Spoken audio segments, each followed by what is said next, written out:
Bueno, familia, vamos a nuestra predicación. Creo que este tema va a edificar mucho nuestras vidas. Eh, Hemos orado mucho por esto y hemos considerado esta predicación para este domingo porque desde el lunes anterior vengo escribiendo cosas, pero orando al Señor como que este es el tema para este momento, para este domingo. Eh, Así que espero que sea edificante para ustedes, como lo es para mí, para mi familia. Y quiero que escuchen por favor el título. Es una pregunta. ¿Viviremos mejor si tenemos y no somos? De nuevo, ¿viviremos mejor si tenemos y no somos? De nuevo, ¿viviremos mejor si tenemos y no qué? ¿Y no somos? Pues a menudo realmente cuando eh, eh, preguntamos a alguien, pues ¿quién no quiere vivir bien? ¿Quién no quiere vivir mejor de cómo está viviendo? Hay personas que parece que esto es un deseo de la carne, todo el tiempo estar buscando vivir que mucho mejor. Y, y como deseo, a veces caemos en esas redes de querer estar siempre mejor, no porque a lo mejor sea malo, sino que porque pues, si alguien quiere, si alguien trabaja justamente o si le da una crianza a su hijo, pues siempre quiere lo mejor, ¿verdad? Eh, pero en medio de esa búsqueda de lo mejor a veces nos enredamos, ¿sí? Y nos enredamos pensando de que si tenemos, vamos a vivir mejor. Orando al Señor, le decía, Señor, eh, bueno, ¿cómo quieres que me dirija a tu iglesia el domingo? Y pienso que hay muchos, si bien pueden haber muchos faltantes en nuestras familias, de hecho, faltantes económicos, ¿verdad que sí? Entonces a veces las personas dicen, no, pues yo viviría mejor si tuviera más economía. Yo viviría mejor si de pronto tuviera una entrada extra. Yo viviría mejor si tuviera un vehículo para ir a la iglesia y no estar como montando en transporte y me demoro mucho. Yo viviría mejor si a lo mejor viviera en un lugar menos caluroso, ¿sí? Yo viviría mejor pues como con un río al frente de mi casa, ¿no? Donde a lo mejor con el calor pues yo salga, me dé un chapuzón y listo y me refresque. Viviría mejor. Viviría mejor si el colegio del niño estuviera más cerca. Viviría mejor si a lo mejor, perdón la redundancia, si mi esposa no trabajara. O viviría mejor si ella trabajara porque sería, pues tendríamos más ingresos. Entonces todo el tiempo es con la mentalidad de si tengo esto, si adquiero esto, pues seguramente viviría mejor. Me he encontrado con un sinnúmero, y les cuento que es así, un sinnúmero de situaciones de familia que es lamentable porque por estas y por cosas del no tener o de faltantes que muchos consideran es que si tuviera pues no estaríamos en esta condición. Si a lo mejor los ingresos fueran mayores, si estuviéramos en otro lugar, si viviéramos, bueno, tantas cosas. Si mis zapatillas fueran un poquito más de marca, porque pues sería mejor, porque no habría bullying. Eh, si tuviéramos una mejor educación, si tuviéramos un mejor gobierno, si nuestra empresa estuviera mejor ubicada, pues nos iría mejor. Si a lo mejor pues la iglesia estuviera no en una calle principal, sino más escondida, estuviéramos mejor. Y si estuviera escondida, pues ¿qué tal si estuviera en una vía principal? Pues nos iría mejor. El problema es que a veces nos detenemos allí y no consideramos que viviremos mejor no si tenemos, sino viviremos mejor si somos. ¿Les parece? ¿Y cómo predicar, cómo hablarle a la gente de una vida mejor tan solo por lo que tiene y por lo que espera tener? ¿Por qué no persuadir a la gente a que viva, como dice la escritura, que debería ser el ser, y luego lo demás vendrá qué? Como arandela y añadiduras. Será mejor. Será mejor darnos cuenta, familia, que vivimos en hogares disfuncionales, llenos de discordia. Será mejor darnos cuenta que el matrimonio a veces se agrieta. Será mejor darnos cuenta el mal que le hacemos con nuestro pecado a nuestras familias en la sociedad. Será mejor decir que viviremos mejor si hubiera menos orgullo en el corazón y menos jactancia. Será una vida mucho mejor si evitáramos los pleitos, si no guardáramos rencor en el corazón. ¿No les parece que viviríamos mejor? He conocido personas que viven con lo justo y viven mejor que las personas que lo tienen todo. Hay personas que lo tienen todo, pero no viven mejor, viven peor que otros. El proverbio dice: es mejor pues comer un bocado de pan, pero en una mesa sin disputa, en paz, que comer manjares en una familia donde todo el mundo está dividido. Parece que esto debería ser un mensaje para los que están afuera. Porque los que están afuera pues son los que pleitean y los que no conocen el mensaje del Señor. Pero los que están adentro, pues bueno, el apóstol Pablo le escribe a varias iglesias. El apóstol Juan también escribe algo con relación a esto. Quiero que vayan primero a un texto que está en Tercera de Juan, antes de Apocalipsis. Ahí está la carta pequeñita de Judas, y antesito está la carta de Juan, la tercera carta de Juan. Y quiero que por favor noten lo que está escribiendo Juan a la iglesia, a un hombre llamado Gallo, a un anciano. Quiero que por favor vaya conmigo, Tercera de Juan, capítulo 1, versículo 1. Miren lo que dice el texto.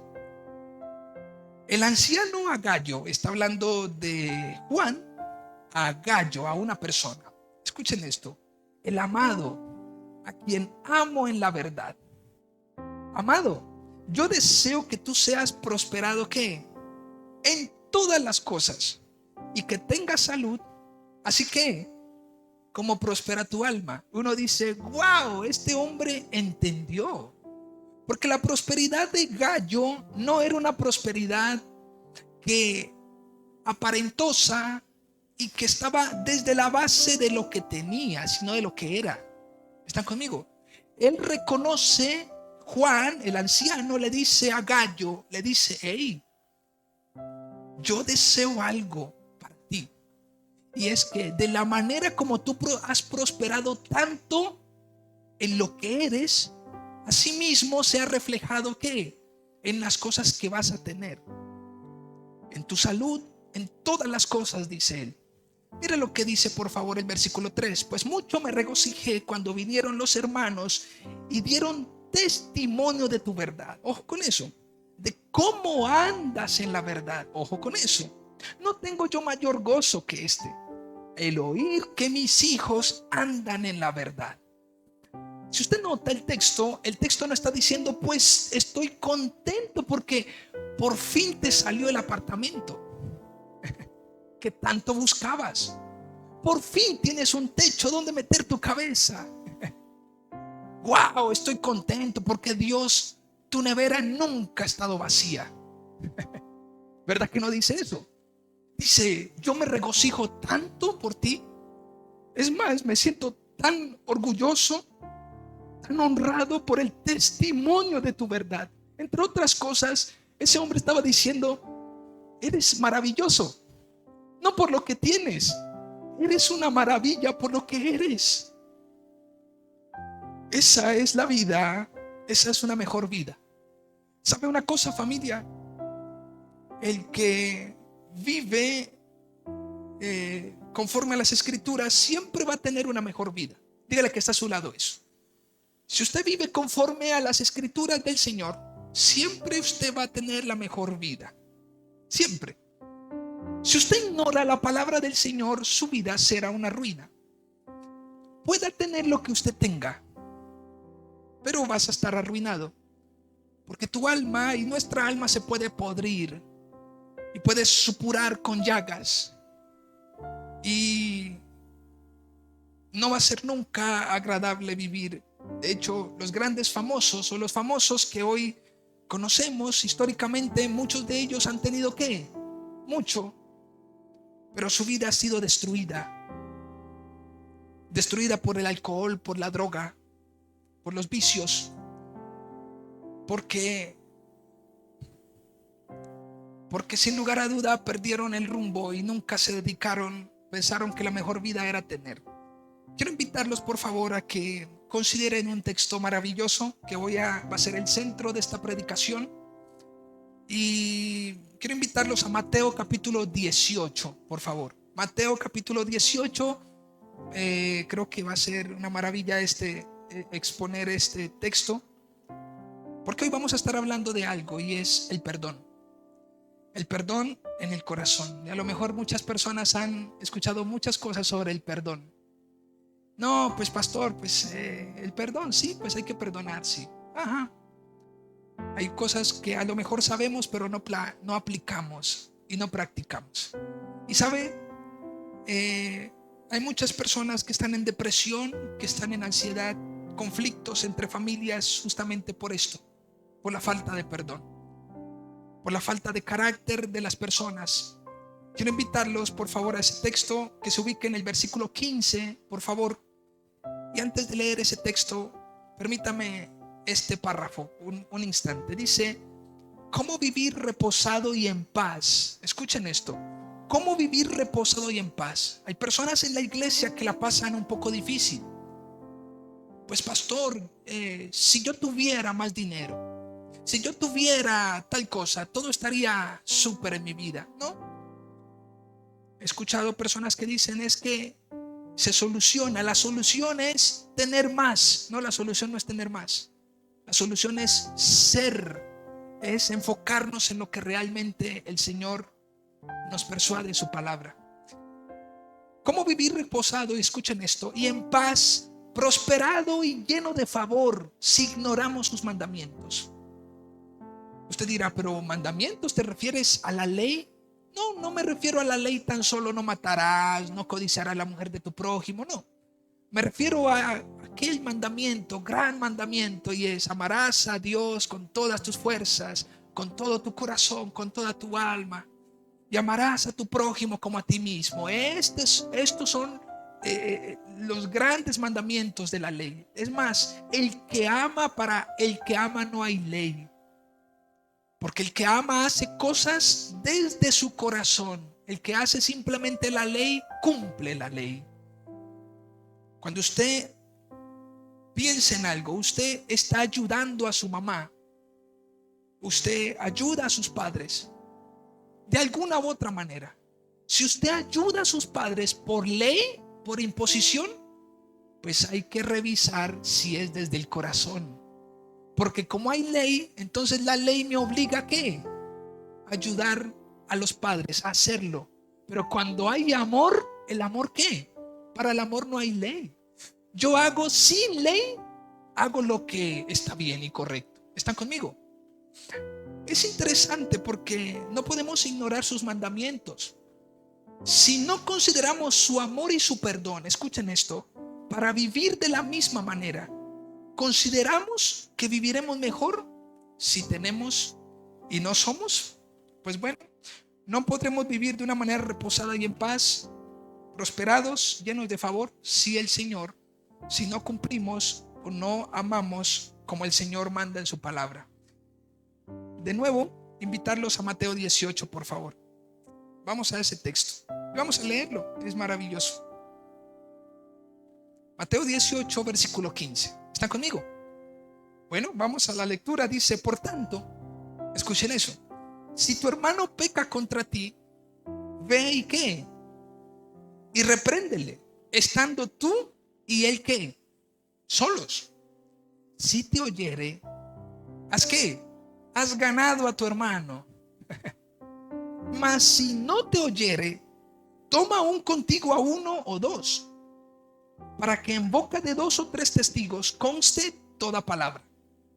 Si no los oyere a ellos tampoco, dilo a la iglesia. Y si no oyere a la iglesia, tenle por gentil y publicano.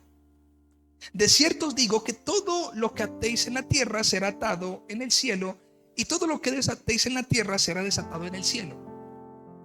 Otra vez os digo que si dos de vosotros se pusieren de acuerdo en la tierra acerca de cualquier cosa que pidieren, les será hecho por mi Padre que está en los cielos. Porque donde están dos o tres congregados en mi nombre, allí estoy yo en medio de ellos. Y nótese esto, que aquí se pone no mejor, sino que sigue un texto hermoso, porque Pedro le dice lo siguiente: ¿cuántas veces perdonaré a mi hermano que pecare contra mí? Y Pedro le dice: ¿hasta 7? Y Jesús le dijo: no te digo hasta 7, sino que aún hasta 70 veces 7. Eso parece que suena muy difícil para algunos. Para algunos otros suena como una frase de cajón, ¿cierto? No, pues hay que perdonar hasta 70 veces 7, ¿sí? Ahora lo vamos a ver. Porque mire lo que dice el versículo 23. Quiero que me acompañen a esa historia que plantea Jesús. Por lo cual el reino de los cielos es semejante a un rey que quiso hacer cuentas con sus siervos. Y comenzando a hacer cuentas, le fue presentado uno que le debía 10,000 talentos. A este, como no pudo pagar, ordenó su señor venderle, y a su mujer e hijos y todo lo que tenía, para que se le pagase la deuda. Entre otras cosas, pues el señor dijo: tenés que pagarme, y entonces pues yo te voy a vender a ti, y voy a vender no solamente a ti, sino que a tus hijos y todo lo que tienes. Entonces en el versículo 26, aquel siervo postrado le suplicaba diciendo: Señor, ten paciencia conmigo y yo te pagaré todo. El señor de aquel siervo, movido a ¿qué? A misericordia, le soltó y le ¿qué? Y le perdonó la deuda. Pero saliendo aquel siervo, halló a uno de sus consiervos que le debía 100 denarios. Y haciendo de él, imagínense cuánto debía él a su señor. ¿Cuántos? 10,000 talentos.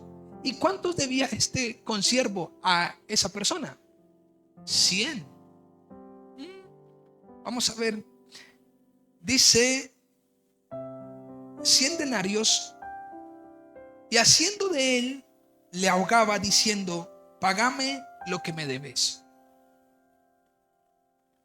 Entonces su consiervo, postrándose a sus pies, le rogaba diciendo: ten paciencia conmigo y yo te lo pagaré todo.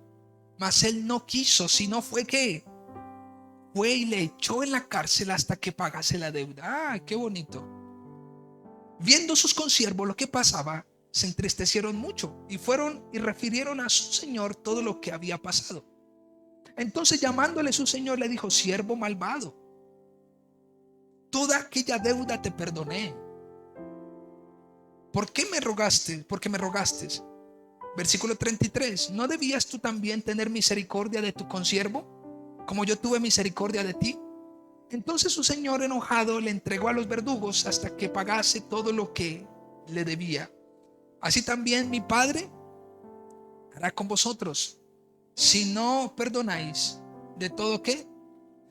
Ay Dios, de todo corazón, cada uno a su hermano sus ofensas. Ay, ay, ay.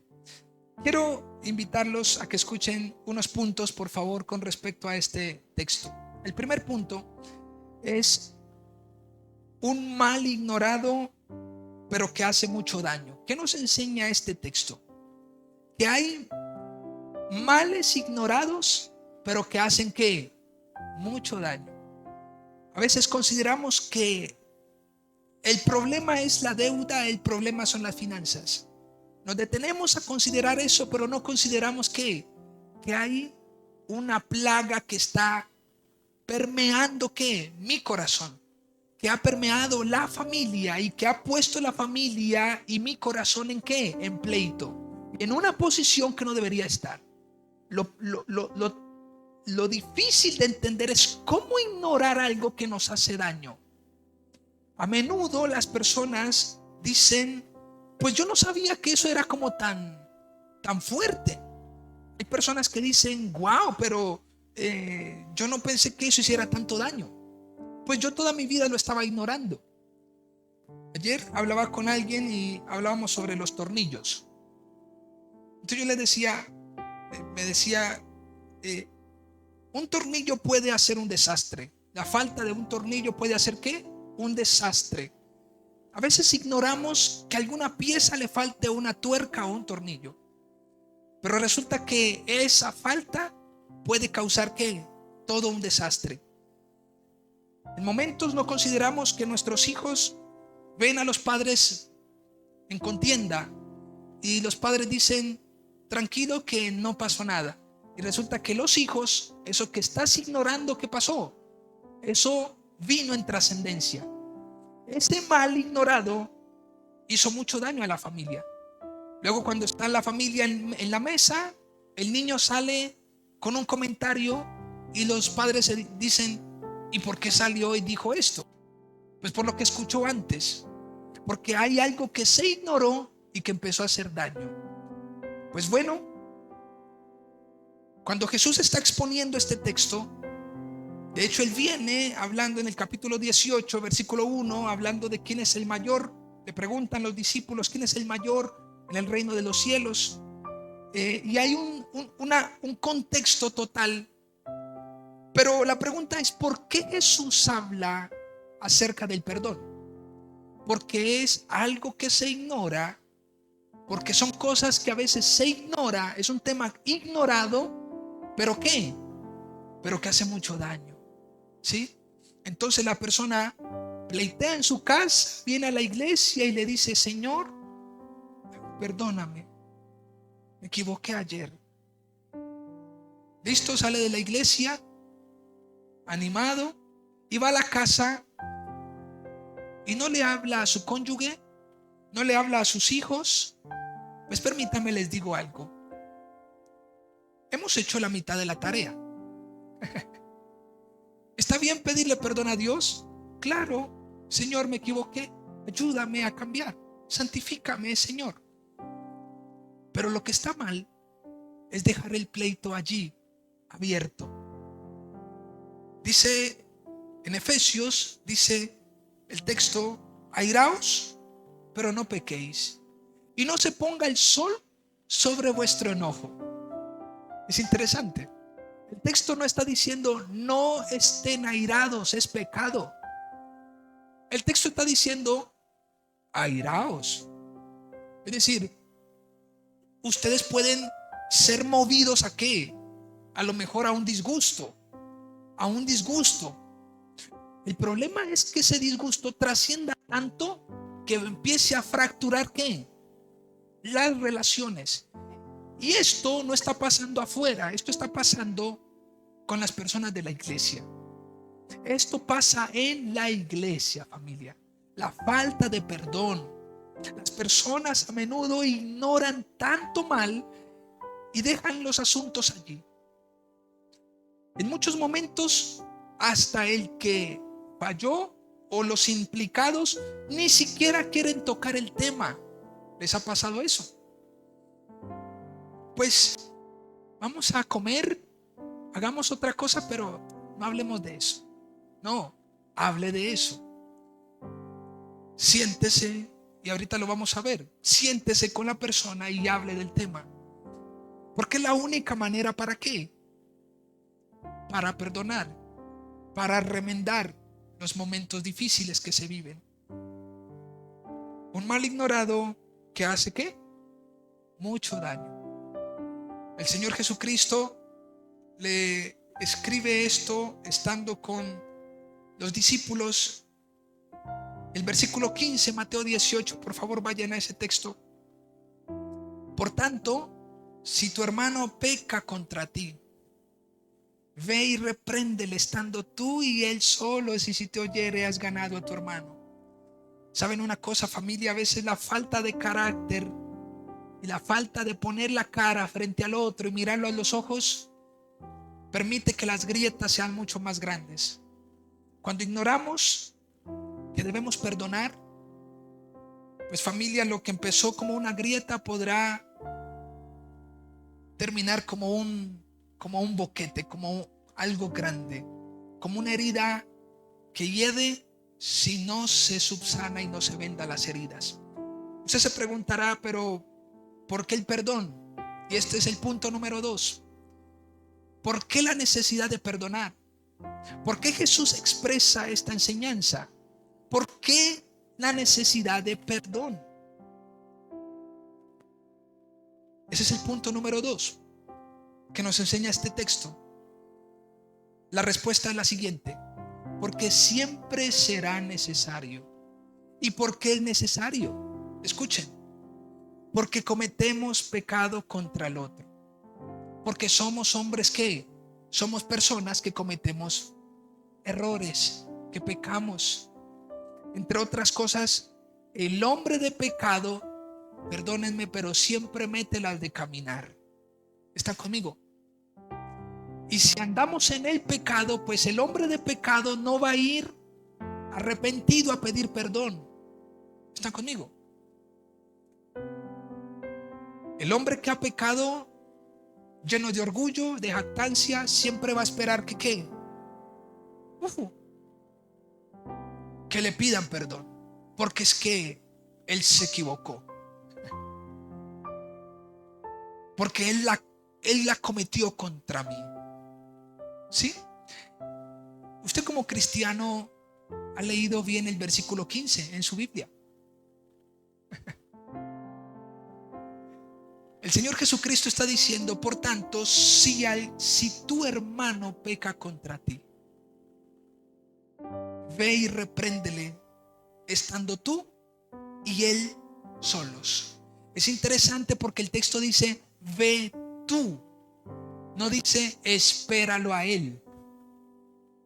¿Están conmigo? Si escuchen, porque dice, si tu hermano peca contra ti, el consejo del Señor Jesucristo no es espera que te busquen, mantente con tu orgullo, dale, te mostrarás fuerte, así se hace. Pues no. Si usted está haciendo bien las cosas y tu hermano pecare ¿qué? Contra ti, ve tú, no espéralo a él. Ve tú y ¿qué? Llámalo a solas y ¿qué? Y dice la escritura, repréndele. Repréndele. Y la reprensión no es con el ánimo de ¿qué? Miren lo que continúa el versículo. Has ganado. O sea que si la expresión dice has ganado a tu hermano, es porque si hubo una reunión entre el que ofendió y el ofendido, pues ¿cuál debe ser la motivación en esa reunión?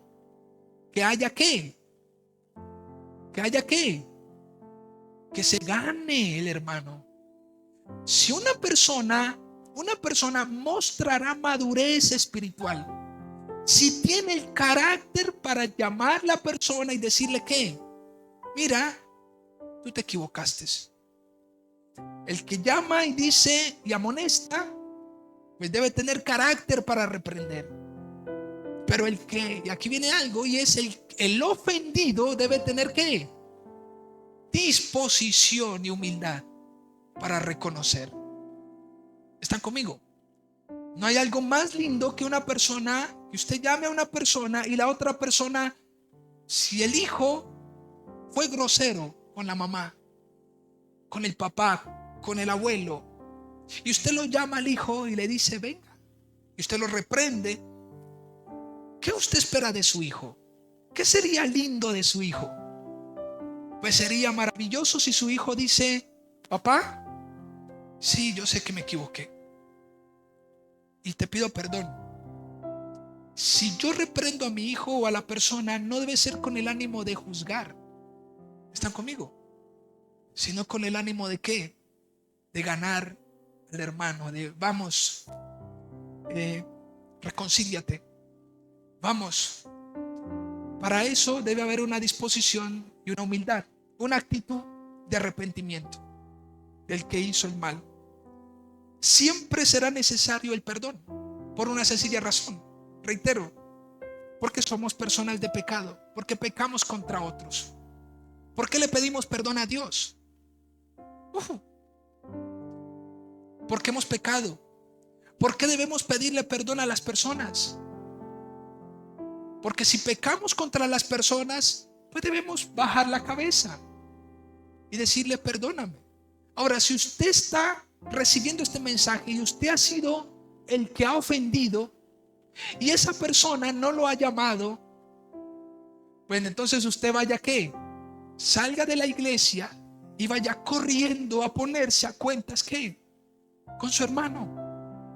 No dé un día más para esperar que me busquen. Eso se llama orgullo y eso es pecado. Si hay alguna situación entre los hermanos, se debe urgentemente correr, porque eso fractura, eso trae grietas al corazón. Ahora, si usted decide no hacerlo, pues bueno, como dicen por ahí, amanecerá y veremos. Porque los corazones que se aproximan con cargas y con odio en su corazón, pues simplemente y resisten el perdón, pues simplemente su vida va a ser muy amarga. ¿Están conmigo? Muy amarga. Todo el tiempo lo van a vivir con cuestiones del pasado, experiencias que se vivieron, lo que no se dijo y lo que se dijo. Es que mi papá no me dijo, es que mi mamá no me dijo, es que mi papá hizo de más, es que familia, creo que somos cristianos y debemos madurar en esta parte. Es interesante que el texto no dice que si alguien cometió pecado contra ti, espera que él venga y te reprenda. Por el contrario, dice, ve y repréndele. Eso anula la absurda idea que se acerque él. Finalmente él fue el que falló. Cuando una persona está esperando que alguien venga, escúcheme por favor esto. Si usted está esperando que alguien venga y le pida perdón, entonces usted debe considerar su fe. Porque si como testigos tenemos a Jesucristo, ¿cómo no testificar lo que aprendo de Él? Y si Él, sin ofender a nadie, vino y murió en la cruz para que yo viviera, ¿por qué entonces yo voy a negarme a morir? Realmente les digo esto, familia. Y esto va a sonar, y me apoyo con Primera de Juan, ahora vamos a ese texto. Porque que tenga la idea, que se acerquen a mí, el que tenga esa idea es porque hay que plantear, hay que replantear si Cristo está en el corazón. Y si a lo mejor fallamos estando Cristo en el corazón, familia, Dios nos da una nueva oportunidad. Es hermoso porque en Primera de Corintios, luego de que esa iglesia fuera muy difícil, el apóstol Pablo le dice a ustedes que Dios los ha santificado. Ustedes han sido llamados a ser ¿qué? Santos. Entre otras cosas, si usted ha fallado, familia, si hemos fallado y hemos a lo mejor pecado y ofendido a alguien, pues no esperes un tiempo más. Ponte a cuentas con tu hermano. Ponte a cuentas con el familiar.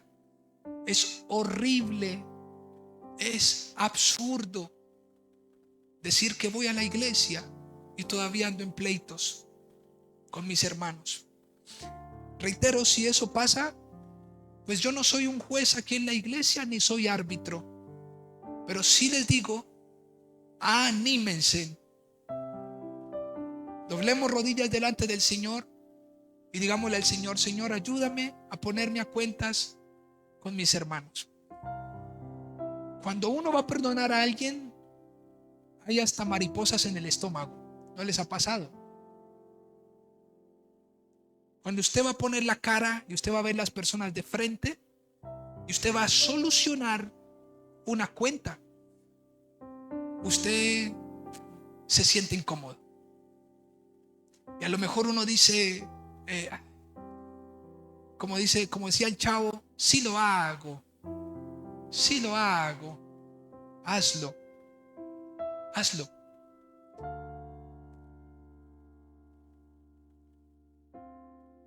¿Acaso no lo hacemos porque tememos a que salgamos reprendidos? Esto es otra de las cosas. Y es que si yo no me acerco a reprender a mi hermano, es porque temo a salir avergonzado.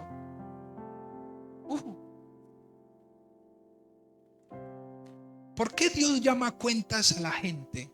¿Por qué el juez de la tierra llamará a cuentas a las personas? ¿Y con qué autoridad lo hará? ¿Será que Dios es como uno de nosotros? Si una persona es similar a la otra en su pecado, pues no tiene autoridad. Y antes de usted chicanear que va a reprender a alguien por la paja que tiene en su ojo, usted no se va a dar cuenta antes que tiene una viga. Si usted escuchen esto es una cosa loca, esa mosca, ¿sí? Escuchen esto. Si usted va y reprende a alguien, escucha, iglesia, si usted va y reprende a alguien como dice la Biblia, y usted dice, no, pues yo vengo delante de ti porque tengo que reprenderte porque hiciste mal. Escuchen esto, si usted reprende a las personas, como lo dice ciertamente el texto, y no vive, escuche, amando al Señor, guardando sus mandamientos, usted está en riesgo de que quede avergonzado. ¿Están conmigo? Reitero, y esto lo he predicado muy pausadito, justamente, carajo.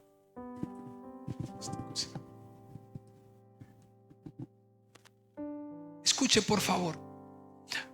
Para reprender a alguien y exhortar y amonestar a alguien, ¿qué se debe hacer? Para no estar en vergüenza. Porque si yo voy a reprender a alguien y yo estoy haciendo lo mismo, la otra persona me dirá, ¿y con qué cara vienes a decirme qué tengo que hacer cuando tú ni lo haces? Por eso el texto está diciendo, por tanto, si tu hermano peca contra ti, ve y repréndele. Pero ese ve y repréndele es, primero, antes de hacerlo, examínate. No vaya a ser que caigas en vergüenza. ¿Están conmigo? Tantos padres que han perdido su autoridad porque no son ejemplo.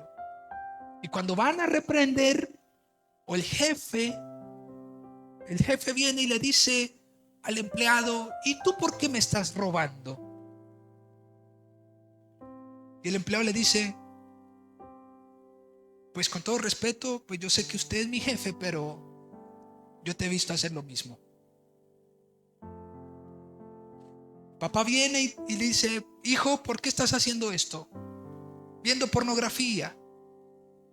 Papá, yo te he visto haciendo lo mismo. Sales avergonzado.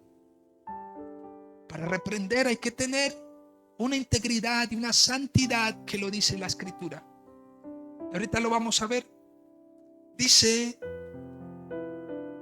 ¿acaso no lo hacemos porque tememos a que salgamos reprendidos? Entonces, quien reprende al otro debe estar seguro que no hay acusación en su corazón. Debe haberse mirado al espejo y haberse retirado la viga que había en su propio ¿qué? Ojo. Para usted llamar la atención, ahora, o sea que yo no puedo llamar la atención, claro, pero de ahora en adelante asegúrate que seas por favor ejemplo. Seamos ejemplo para nuestros hijos. La sociedad necesita hombres y mujeres ejemplares. Hace 8 días hablábamos de Tito capítulo 2. Las personas nuestros hijos, la sociedad no necesita gente que tenga más.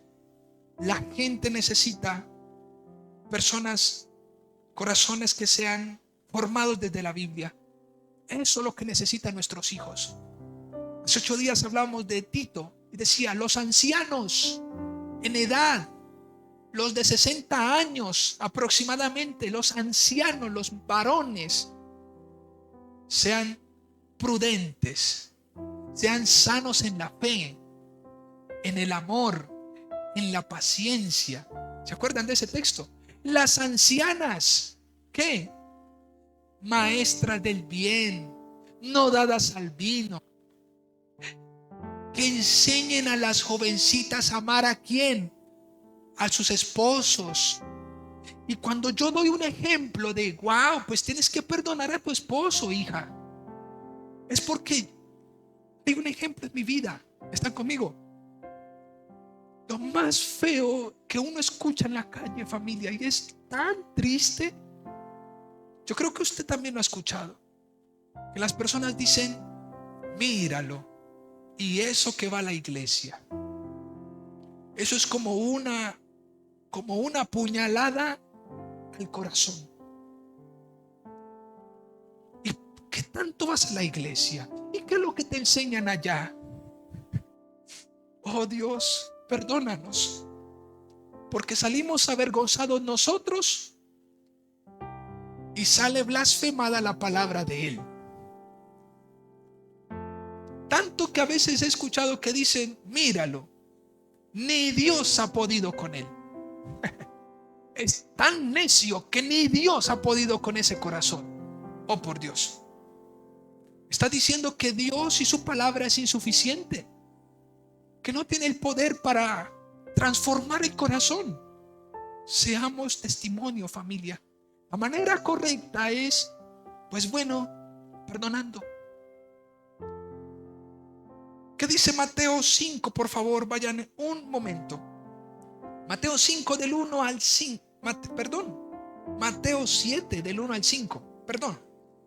No juzguéis para que no seáis juzgados. Porque con el juicio con que juzgáis seréis juzgados. Y con la medida con que medís serás ¿qué? Medido. ¿Y por qué miras la paja que está en el ojo de tu hermano y no echas de ver la viga que está en tu propio ojo? ¿O cómo dirás tu hermano?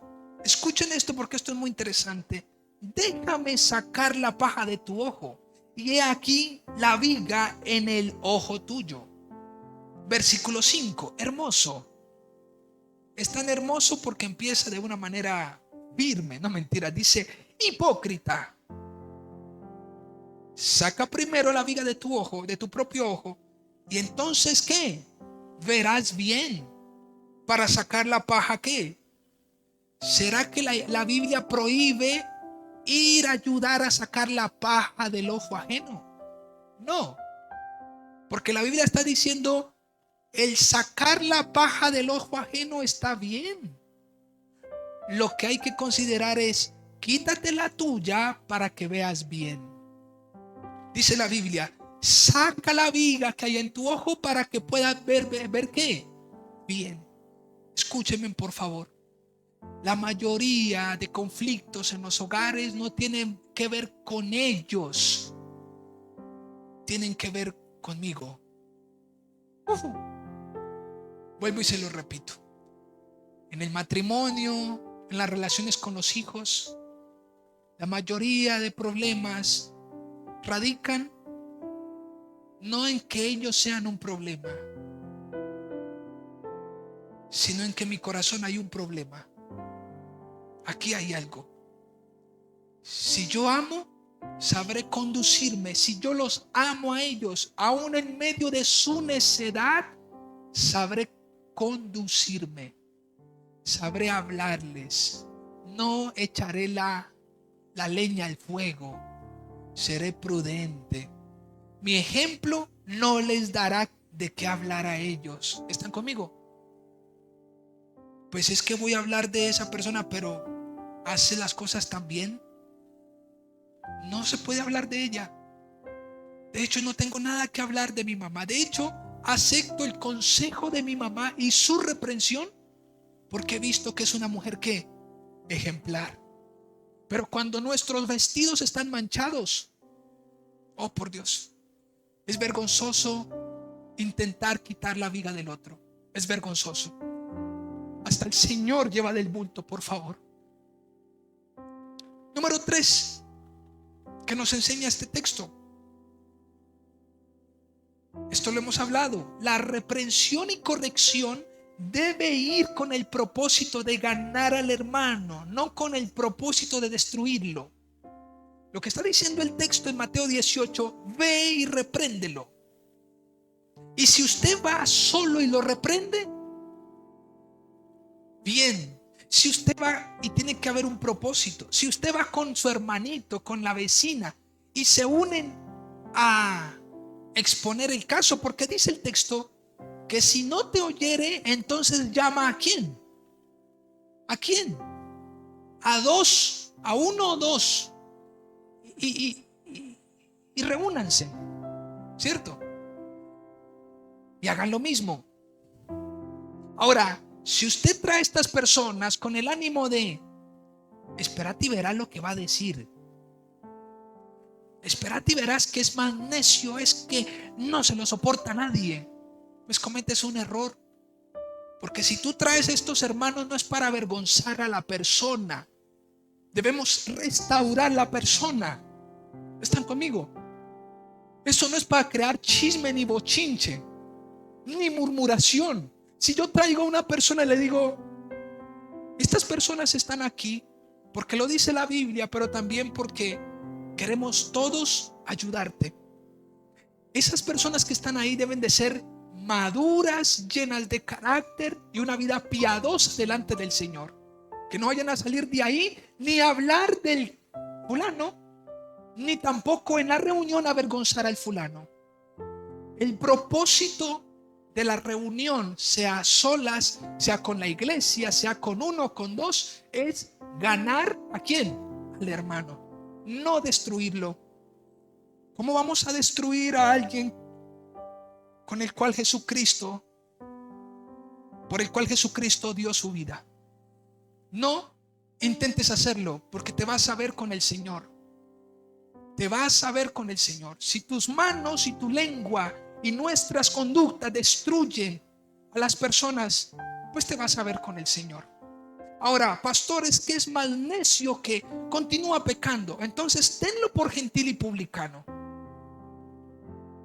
Pero en cuanto al propósito de la reunión, de la reprensión, es no con el ánimo de juzgar, sino con el ánimo de ¿qué?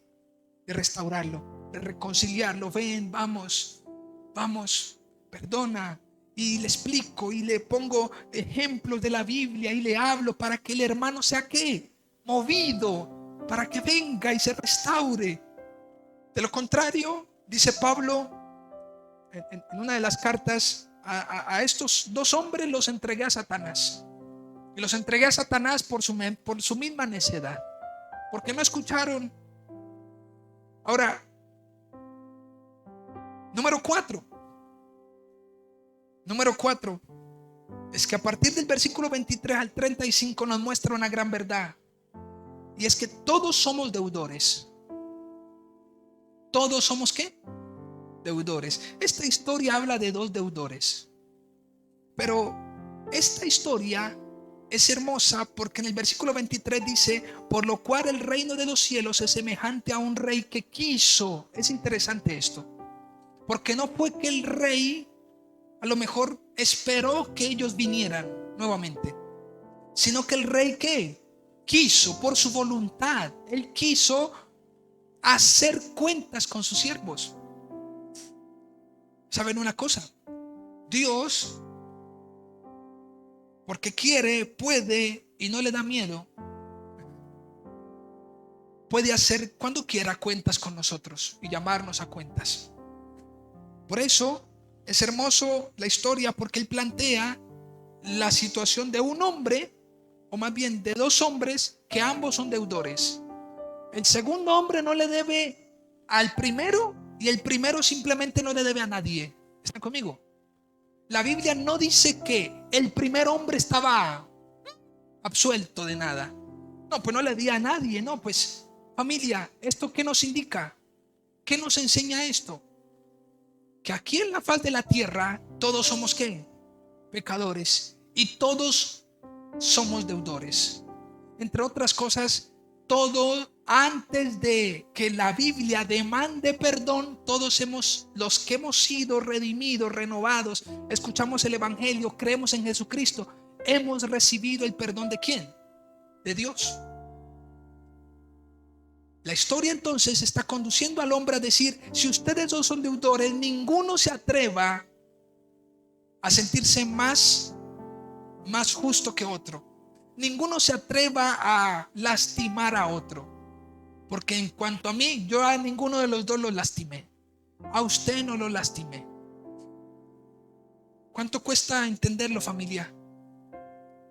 ¿Sabe usted por qué debemos perdonar?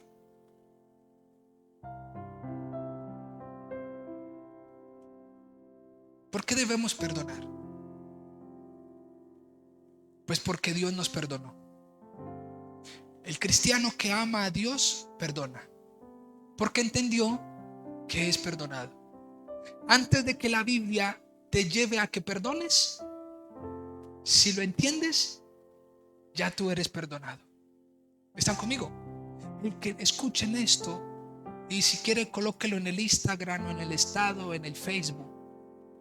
Si no perdonamos, si nos resistimos a perdonar, es porque no conocemos, no entendemos cuánta gracia y cuánto perdón hemos recibido de Dios. ¿Están conmigo? El que perdona a su hermano lo hará con el mismo amor que su Dios lo perdonó a él. ¿Están conmigo? Si usted se resiste a perdonar, usted es mentiroso. ¿O somos mentirosos? Pastor, ¿qué está queriendo decir? Pues lo que dice la Biblia. Por favor, vayan a Primera de Juan, por favor. Primera de Juan. Miren esto, para que no me abran los ojos como: wow, ¿y por qué me dices mentiroso, pastor? Porque lo dice la Biblia.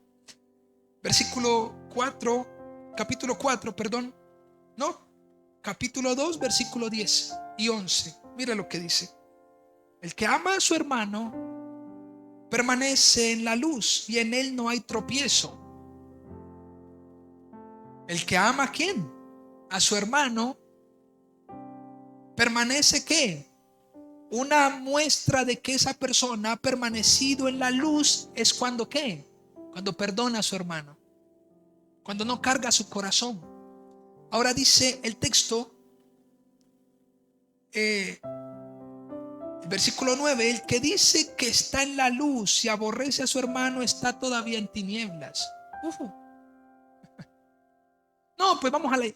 Pastor, ¿yo para qué le digo? Vea, en serio, pastor, vea, yo oro a Dios todos los días y hago el devocional y escucho la dosis diaria. Usted viera, yo ayuno, yo hago vigilias, yo soy una persona, mejor dicho, entregada a Dios, aunque yo no voy a la iglesia, pero yo estoy muy entregada a Dios. Sí, ok.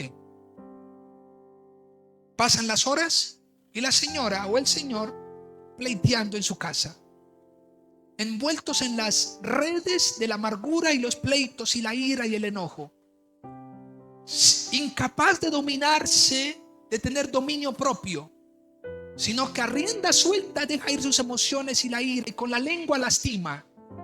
¿De qué te sirve? Antes debería darnos vergüenza decir que somos cristianos cuando no hacemos lo que la Biblia dice que debemos hacer. No tendremos mejor vida si tenemos.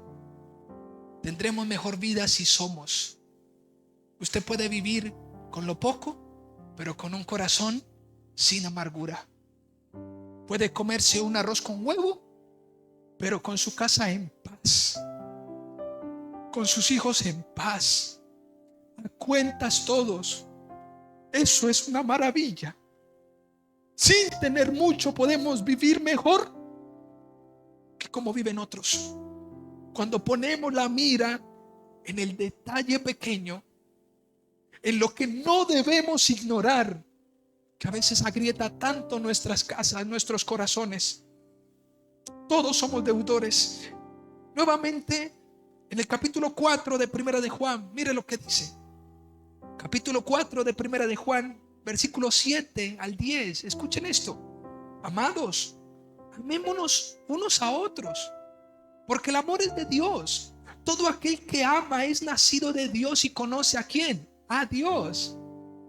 ¿Usted cree que esto es solamente de usted? Esto es mío también. Yo también lucho con esto. Hemos aprendido a amarnos, a mi esposa y a mí. Hemos tenido diferencias, pero nos amamos, pero nos perdonamos. Y nos perdonamos porque nos amamos. Y nos amamos porque hemos nacido de Dios. Todo el que nace de Dios ama a su hermano, no lo aborrece, le duele que su hermano esté lastimado. ¿Están conmigo? Le duele abrir la lengua para destruir. Todo el tiempo está reflexionando: oh, por Dios, lo volví a hacer, me equivoqué. Entonces ve donde el Señor y pide perdón. Pero también ve y ¿qué? Y ponte a cuentas con tu hermano. No dejemos que la brecha abierta. Ahora, mire lo que dice, versículo 8, primera de Juan 4:8. El que no ama, escuchen, no ha conocido a Dios, porque Dios es amor. En esto se mostró el amor de Dios para con nosotros, en que Dios envió a su Hijo unigénito al mundo para que vivamos por Él. Esto es maravilloso, porque el que ama muere para sí mismo.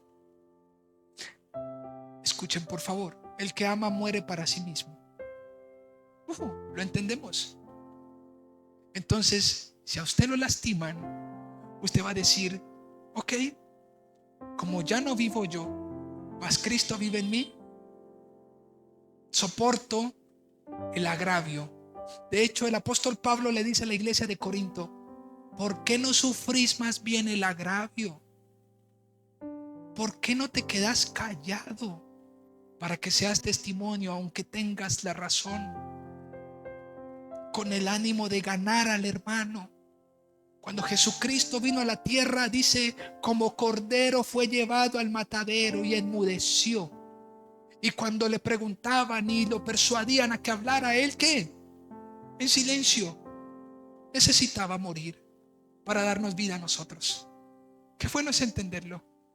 El amor de Dios mata. El amor de Dios, para amar a los demás, debo matarme primero yo mismo. Debo matar mi orgullo, porque es el orgullo el que no nos deja amar a los demás. Es la jactancia. Es yo, es que ustedes tienen que respetarme a mí. La pregunta es: ¿y quién respetó a Jesucristo? ¿Cómo fueron con Jesucristo? ¿Acaso Jesucristo no tenía más y una mejor posición que la de nosotros? Él era justo, nosotros no. Y él ni siquiera dijo: ¿y ustedes por qué me respetan? Sino que fue a la cruz por amor. Qué bueno es entenderlo. Versículo 19 y 21 de ese mismo capítulo, mire lo que dice, es hermoso. Nosotros le amamos a Él porque Él nos amó primero. Si alguno dice: yo amo a Dios, y aborrece a su hermano, pastor, es que usted dijo ahorita que éramos mentirosos. Allí dice, si alguno dice, ojo con la expresión de Juan, porque una cosa es lo que dice. Dice: si alguno dice que ama, ¿qué? Yo amo a Dios. Y no, yo voy a la iglesia, pastor, eso no. Vea, yo tengo una muy bonita relación con Dios. Ajá. Pero aborreces a tu hermano. Pero no te duele tu hermano. Pero con tu lengua lastimas a tu hermano.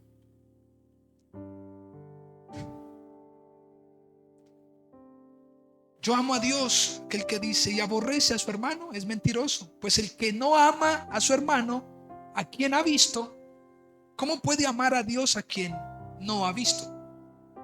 Y nosotros tenemos este mandamiento de Él: el que ama a Dios, ame también a ¿quién? A su hermano. Y el amar a su hermano es perdonar, es vivir para el servicio de los demás. ¿Están conmigo? Así que todos somos deudores. Y la pregunta número 5 es una pregunta que nos enseña el texto. ¿Cómo se debe perdonar? ¿Cómo perdonamos? Pues el texto lo dice en Mateo 18. Dice 3 cosas. Dice, ¿cómo debe ser la ruta para perdonar? Número 1, a solas. Si usted va a perdonar a alguien, hágalo ¿qué? A solas. Si usted va a reprender a alguien, hágalo ¿qué? A solas. No lo avergüence. No se tire la persona. No avergüence a sus hijos. Hágalo ¿qué? A solas. Venga, hijo, venga, hablamos. Lo saca y lo reprende. Hay hijos que quedan traumados por la reprensión pública. ¿Sabía usted eso? Es que mi papá me lastimó, me hirió tanto, ni siquiera lo violento que fue con sus palabras y el golpe que me dio, y el chancletazo que me pegó, o la correa que me mandó. La herida está aquí en mi corazón. ¿Sabes por qué? Porque a mí ya el chancletazo ya se borró ya. El problema es lo que quedó acá. Mi recuerdo está en que ese día, aquel 30 de octubre, yo estaba con mi novia y yo estaba con no sé quién y estaban mis amigos. Y entonces mi papá me llamó y me le metió un levantón. Y mi mamá me estiró el chancletazo. No lo haga, familia. La manera para restaurar a las personas es que, vamos, venga. Número 1, a solas, dice el texto. Número 2, de hecho, permítame, muchos se saltan el paso a solas y empiezan a ¿qué? A hablar en público. No, antes de ir a público, porque dice la Biblia, número 1, hágalo a solas. Número 2, hágalo con 1 o 2 testigos. Y número 3, hágalo con la iglesia. Es decir, hágalo público. ¿Están conmigo? Entonces, a veces nos saltamos el primer paso a solas y empezamos por lo público y le empezamos a decir al que menos hay que decirle. Empezamos a decir, no, pues fíjate que mi hijo, no, pues guarda silencio, no hables de tu hijo. Ve con tu hijo y arregla el problema. Por ahí hay un dicho que dice, la ropa sucia se lava en casa. En casa. No tiene la gente que saber lo que pasa en nuestros hogares. Si algo sale de nuestros hogares, que salgan hombres y mujeres piadosos, una esposa piadosa, unos hijos piadosos, que lo que hagamos acá en lo íntimo se refleje allá en lo público. ¿Cómo debe perdonar? A solas. Número 2, con 1 o 2 testigos. Y dígale que está a su lado, y ojo con los testigos que usted escoge. Porque a veces venía a ayudarme a solucionar un problema y escogemos el peor, el que me avergüenza a mí, el que luego va y cuenta las cosas por allá, el que luego va y cuenta las cosas del ofendido. Pues no, cuidemos mi corazón, nuestro corazón, y cuidemos el corazón de quién, del otro, porque aquella persona necesita ser restaurada, ganada para el Señor. Y número 3, a la iglesia.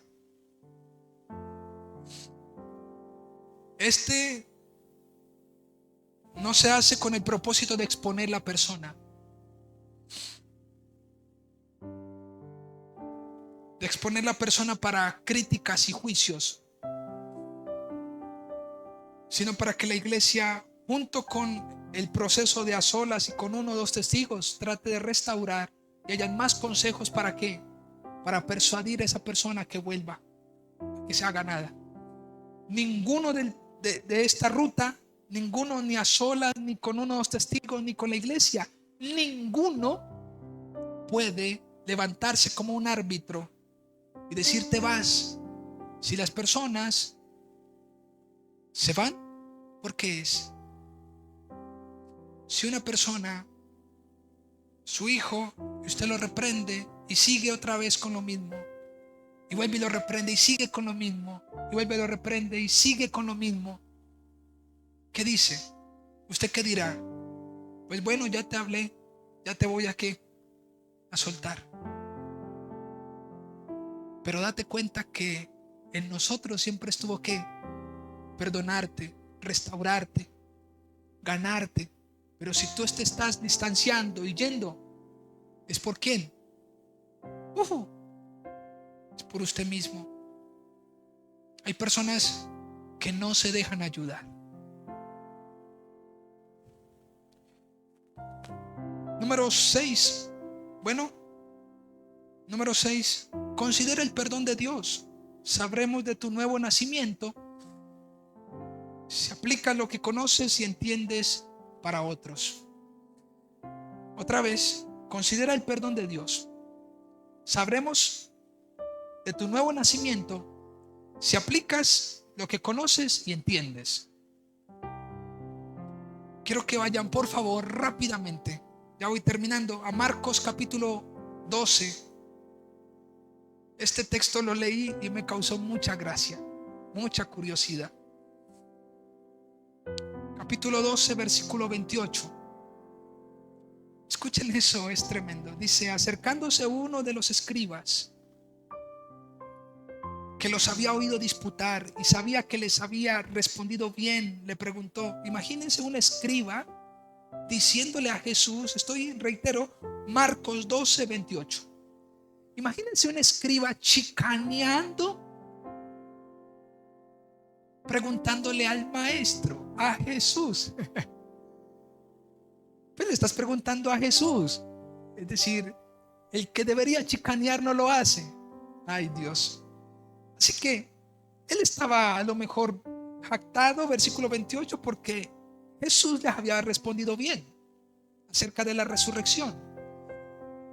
Entonces él le pregunta, ¿cuál es el primer mandamiento de todos? Y Jesús le respondió, el primer mandamiento de todos es, oye Israel, el Señor nuestro Dios, el Señor uno es.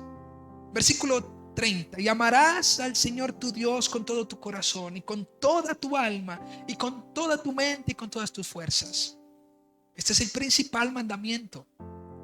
Y el segundo es semejante, amarás a tu prójimo como a ti mismo. No hay otro mandamiento mayor que estos. Escuchen esto que me gusta tanto. Entonces el escriba le dijo, bien, sin vergüenza. Yo me imagino al escriba diciendo, wow, bravo Jesús, tú conoces muy bien la ley. Jesús le dice, bueno, vamos a ver qué le dice, pero yo me imagino Jesús mirándolo diciendo, ¿qué te has creído, chicanero?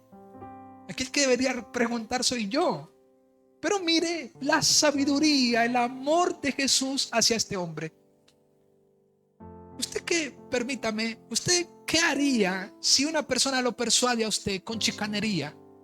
Y usted sabiendo que usted tiene la verdad, ¿usted qué haría? Usted lo mandaría al carajo, ¿no les parece? Usted le diría, hey, ¿qué te pasa? Tú no sabes quién soy yo. Y él mismo lo levantaría a humillarse, no a humillarlo, no, pues yo soy Jesús. No, Jesús tan lindo, tan perfecto, tan sabio, siempre con el fin de restaurar al perdido. Ese hombre estaba perdido. Porque mire lo que dice.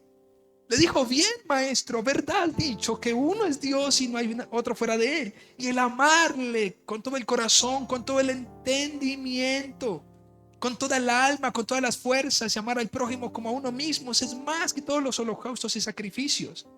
Versículo 34, hermoso. Jesús entonces, viendo que había respondido sabiamente, le dijo, no estás lejos del reino de Dios. Y ya ninguno osaba preguntarle. ¿Sabe lo que le dijo Jesús a este hombre? Recuerda que Jesús no se subió y no dijo, hey, ¿qué te pasa? ¿Usted no sabe quién soy yo? No. Jesús, muy sabio, con el propósito de restaurar a esa persona, le dijo: veo que tú conoces la ley y la entiendes. Y él le dice algo que a mí me llamó mucho la atención. Le dice: no estás lejos del reino de Dios. Alguien podría decirle, Jesús había podido decirle: pues te felicito, solamente porque conoces, estás dentro del reino de Dios. Entonces el hombre diría: pues vistes que pues yo, lo que este hombre, Jesús le está diciendo, ¿sabe qué es? Con todo lo que sabes y entiendes, pero si no lo aplicas, todavía estás a distancia, todavía estás por fuera. ¿Están conmigo? ¿Qué quiere decir eso? Que aquí en la iglesia podemos aprender muchas cosas, podemos entenderlas, pero si no las vivimos, estamos lejos del reino del Señor. ¿Están conmigo? La Biblia está no para conocerla, no para conocer a Dios y como, pues sí, sabemos que hay una ley.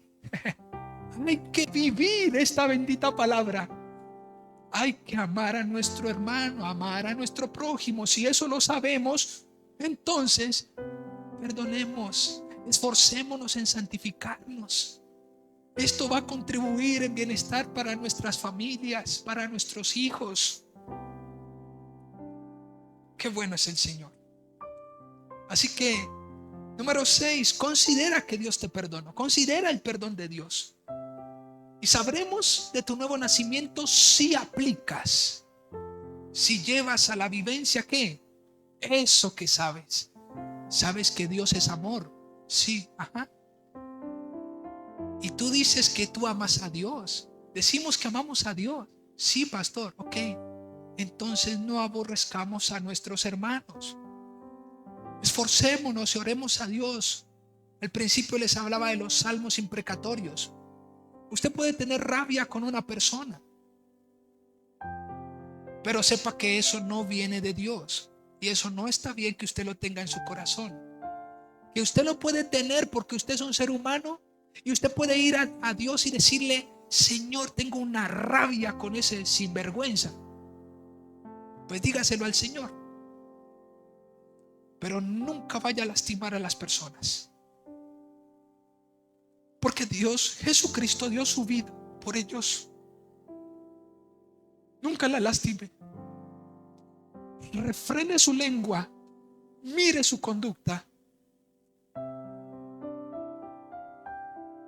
Por eso el texto dice: ay de aquellos que hacen tropezar a alguno de mis pequeños. Sería mejor que se pusieran una soga en el cuello, que se amarraran una piedra y se tirasen al mar. De nosotros los cristianos, quienes amamos a Dios, no puede haber y no podemos ser objeto para que otros tropiecen. ¿Están conmigo? Por favor, se los digo con mi corazón. No podemos hacer tropezar las personas con nuestra forma de hablar, con nuestra lengua, con el odio en el corazón. No puede haberlo ni siquiera.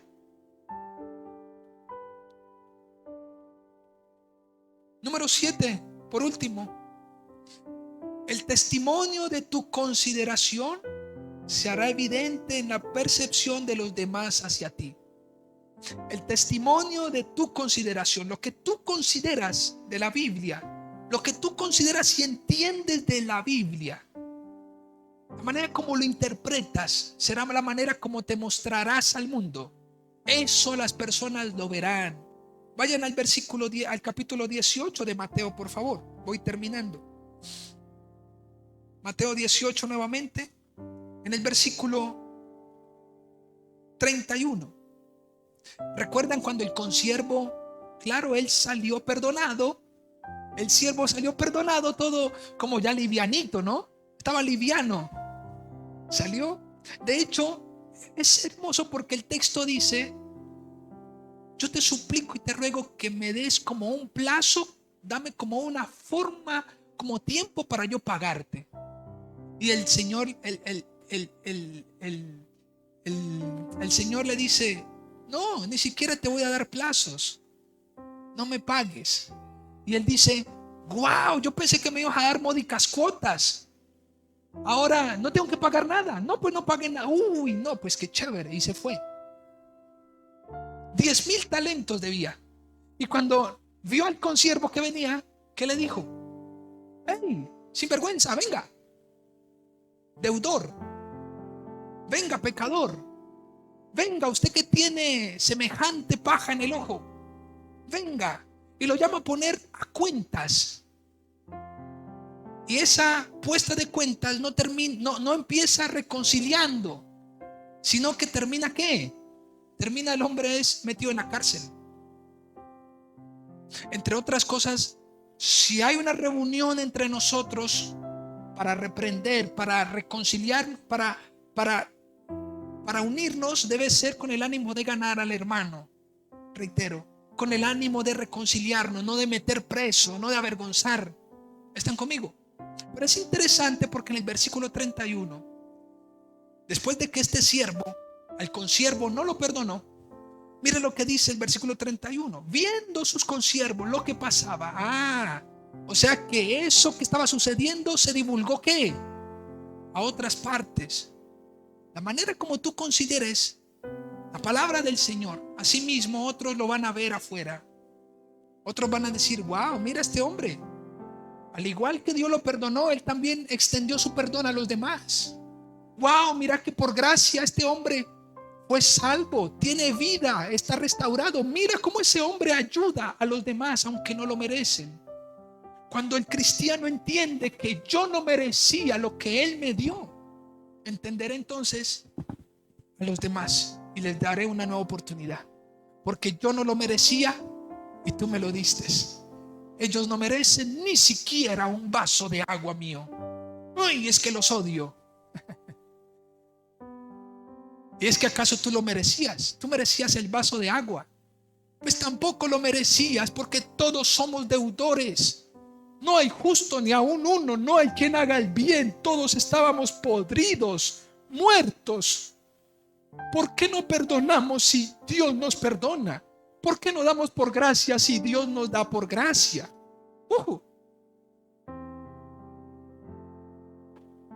Así que viendo sus consiervos lo que pasaba, se entristecieron mucho. Y aquí es donde viene, ay, pero yo pensé que esa persona era diferente. Ella va a la iglesia, él también va a la iglesia. Uy, pero no, pero ¿qué es eso? No, yo voy a contarle al Señor. Y se fue del Señor. Y entonces le dijo al Señor, y el Señor dijo, ¿cómo así? Esa persona yo la acabé de perdonar. ¿Y por qué no fuiste? ¿Cómo así? Tráiganlo. Y él lo trajeron. Y el Señor le dice, no debías, versículo 33, no debías tú también tener misericordia de tu consiervo, como yo tuve misericordia de ti. Como quien dice, ¿cómo así? ¿Y por qué no aplicaste lo que vistes acá? ¿Qué pasó? No, pues es que él me debía, sí, pero tú también me debías a mí.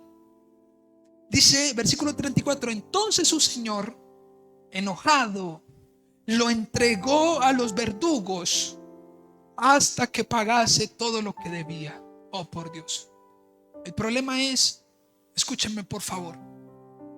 El problema es, si usted está en la cárcel y si usted está puesto bajo condena, ¿cuándo va a terminar de pagar 10,000 talentos?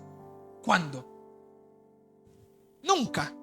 Y dice el texto, pues estarás en la cárcel hasta que me pagues el último centavo.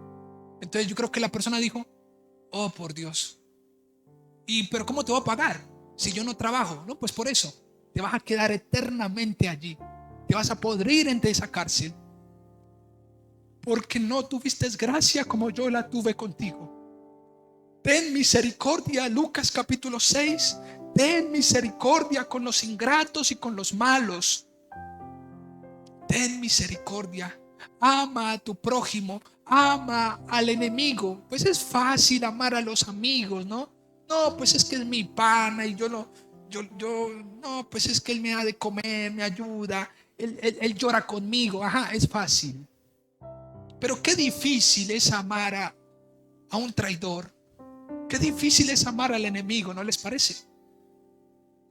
Ahí está la clave.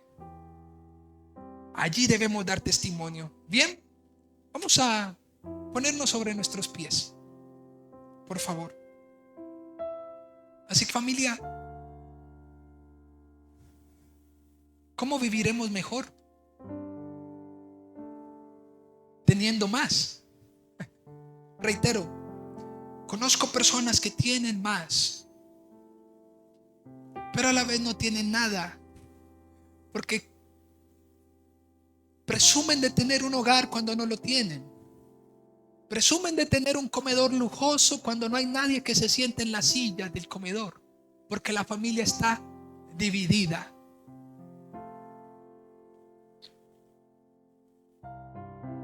Presumen tener un juego de salas, ¿no? De sala, pues. Bien bacano, el último con las perlas y el último el oro, pues. Y esto es lo que de Suiza, la textura y no sé qué. Ajá. La pregunta es, ¿cuántos de tus hijos vienen a visitarte? No, pues la sala está muy bonita, pero ninguno se sienta ahí. ¿De qué te sirve tener tanto lujo? ¿De qué te sirve supuestamente vivir mejor a punta de riquezas si nuestras familias están vacías, llenas de odio? Si nuestro corazón se resiste todavía a perdonar, a ponernos a cuentas con los demás, no sirve de nada. ¿De qué nos sirve tener un juego de alcoba bien bonito, no? Con ¿cómo se llama ese coso? El cabezal, el coso ese, pues, la cama. No, pues, ¿saben? Yo vivo en un apartamento de 50 y pico metros cuadrados y soy tan feliz. Y tenemos un comedor pequeño, pero somos tan felices. Nos sentamos a almorzar en paz. Oramos al Señor sin ninguna acusación en el corazón. Qué bueno es el Señor. Que Dios nos ayude a vivir mejor, pero desde la base de lo que somos, no de lo que tenemos. Mañana no vamos a tener lo que tenemos. Seguramente tendrás más o tendrás menos. Tendrás la nevera llena o vacía. Dios de propósito, Dios sabrá. Pero en todo momento, ni la nevera llena o vacía puede persuadir nuestro corazón a comportarnos con nuestro cónyuge. No, pues si la nevera está vacía, mira, y pleitos, y mira, y es que nadie da, y es que, tranquilo, dale gracias a Dios. Son temporadas, mañana será mejor. Dios no se ha olvidado de ustedes. Dios no se ha olvidado de ustedes. Él está en control. No viviremos mejor si tenemos familia. Viviremos mejor si somos. Vamos a orar. Padre, gracias, Señor, porque tú eres bueno, tan bueno con nosotros. Porque nos haces caer en cuenta en los detalles, en aquellas cosas que si ignoramos pueden hacer tanto mal. A veces pensamos que si ellos cambian, entonces nosotros pues seremos mejores. Pero esto es un engaño. Tu palabra a nosotros nos llama a examinarnos nosotros, a que el cambio empiece por nosotros, a perdonar nosotros, a ser ejemplo nosotros, a las abuelas, a los padres, a las madres. Ruego por sus vidas, Señor, que la iglesia ame verdaderamente, que amemos, enséñanos a amar a nuestro prójimo, que no nos jactemos como mentirosos y digamos, es que yo conozco a Dios y hago tantas cosas cuando nuestro fruto y nuestro corazón no lo refleja. Perdónanos, Señor. Tú sabes, Señor, nuestra condición, pero no podríamos escudarnos y justificarnos en esto, pues tu palabra y tu Santo Espíritu obra en nuestras vidas, y tu palabra está escrita justamente para santificarnos. Seríamos necios si nos justificamos nosotros. Justificamos nuestros actos. No hay excusa para no hacer el bien. No hay excusa. Tu palabra dice en Romanos, eres inexcusable simplemente, Señor, a través de este mensaje, te pido que las personas y todos caigamos de rodillas ante ti en nuestros lugares de intimidad y podamos decirte, Señor, perdóname. Y ayúdame, Señor, también a perdonar a aquellos que me han ofendido. Y que si nos reunimos, que sea con el ánimo de restaurar y de reconciliar. Para, para que tu palabra no sea blasfemada. Porque si bien caemos en vergüenza nosotros, pero también tu palabra, como si tú fueras insuficiente para transformar nuestras vidas. Te pido, Señor, que bendigas esta iglesia y que por favor haz con ellos como tú quieras. Te entregamos esta semana y quedamos en tus manos. Toda la gloria es tuya, Señor.